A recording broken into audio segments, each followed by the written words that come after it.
আচলতে মই মোৰ জিলা পৰিষদৰ পদবীটোৰ পৰা পদত্যাগ কৰিলোঁ। তো পদত্যাগ কৰিব হ'লে কিছুমান ফৰ্মেলিটিজ থাকে, সেইখিনি নিশ্চিতভাৱে কৰা হ'ব। তাত চিন্তা কৰিব লগা নাই, সন্দেহ কৰিব লগা একো নাই। মই এই উচ্ছেদৰ বিৰুদ্ধে কেতিয়াও নাছিলোঁ। মোৰ যিমান মেছেজ আছে মাননীয় মুখ্যমন্ত্ৰীক দিছিলোঁ বা মাননীয় গাৰ্জেন মিনিষ্টাৰ মহোদয়ক দিছিলোঁ, DC চাহাবক দিছিলোঁ।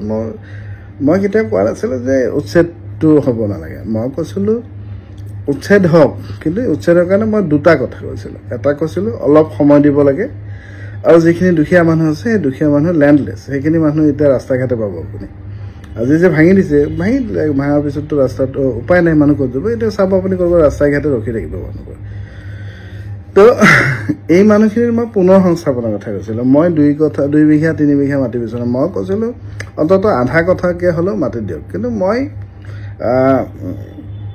এই মুহূৰ্তলৈকে মই কাৰোৰ পৰা সঁহাৰি পোৱা নাই। গতিকে মই যদি সঁহাৰি পোৱা নাই, মোৰ মাননীয় মুখ্যমন্ত্ৰী মহোদয়ৰ প্ৰতি একো আক্ষেপ নাই। কাৰণ মই আগতে যেতিয়া মই ৰাক্ষসিনী অঞ্চলটো লৈ গৈছিলোঁ, তেওঁ সুন্দৰকৈ ধুনীয়াকৈ কথা পাতিছিলে আৰু এটা পজিটিভ কথা বাৰ্তা কৈছিলে। গতিকে হাছিলালৈ মোৰ লগত আনুষ্ঠানিকভাৱে তেওঁৰ লগত কোনো কথা হোৱা নাই, কিন্তু মই মেছেজ কৰিছোঁ তেওঁক। তো যিয়ে নহওক, এতিয়া মই দেখি আছোঁ যে মই যিখিনি মানুহে মোক ভোট দিছিলে, আৰু সেই মানুহখিনিক মই প্ৰমিছো কৰা নাছিলোঁ যে আপোনালোকক ভাঙিব নিদিওঁ বুলি। মই তেওঁলোকক সদায় কৈছিলোঁ যে আপোনালোক বিলৰ মাজত থাকে, আপোনালোকে যাব লাগিব। কিন্তু মই যদি জিকোঁ তেনেহ'লে মই আপোনালোকক পুনৰ সংস্থাপনৰ কথা ক'ম, আৰু সেইখিনি ৰাইজেও এগ্ৰী কৰে যে দায়িত্ব শেষ হৈ নাযায়। মই পদত্যাগহে কৰিছোঁ জিলা পৰিষদৰ পৰা, মই দলৰ পৰা কৰা নাই। আৰু দলে শৃংখলা হিচাপে কি মোৰ বিৰুদ্ধে ব্যৱস্থা ল'ব, মই সেইটোত নাযাওঁ।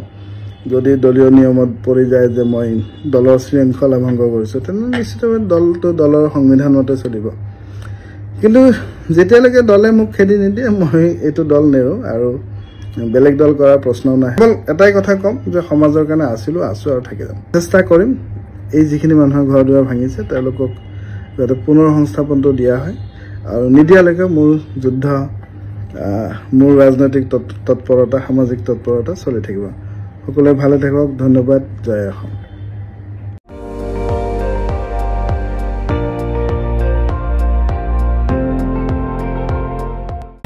আপুনি চাই আছে ND24, সৰ্বশ্ৰেষ্ঠ নহয়, সৰ্বোত্তমৰ দৌৰত।